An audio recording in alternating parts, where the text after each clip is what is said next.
It's a massive move that will dramatically change the landscape of the war in Syria, and one not many saw coming. The U.S. president tweeting out that ISIS has been defeated, and that was the only reason U.S. troops were in Syria. We have won against ISIS. We've beaten them, and we've beaten them badly. We've taken back the land, and now it's time for our troops to come back home. But according to the U.S. government, the Islamic State of Iraq and the Levant is not actually defeated, a point stressed by the president's own State Department just last week. I think it's fair to say Americans will remain on the ground after the physical defeat of the caliphate until we have the pieces in place to ensure that that defeat is enduring. The move comes after a phone call between President Trump and President Erdogan of Turkey.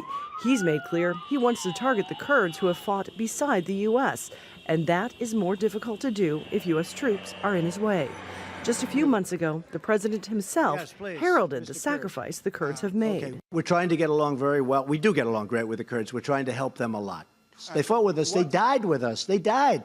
We lost tens of thousands of Kurds died fighting ISIS. Now many worry what will happen to the Kurds. What this message sends is we don't stick with our friends.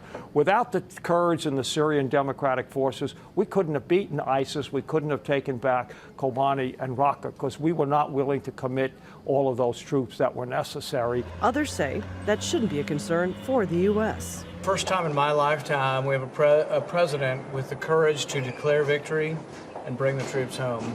This came as a surprise for many on Capitol Hill, some senators calling this a big mistake. It's hard to imagine that any president would wake up and make this kind of decision with this little communication, with this little preparation. If this decision is a withdrawal of all of our forces in Syria, now we're dramatically less safe.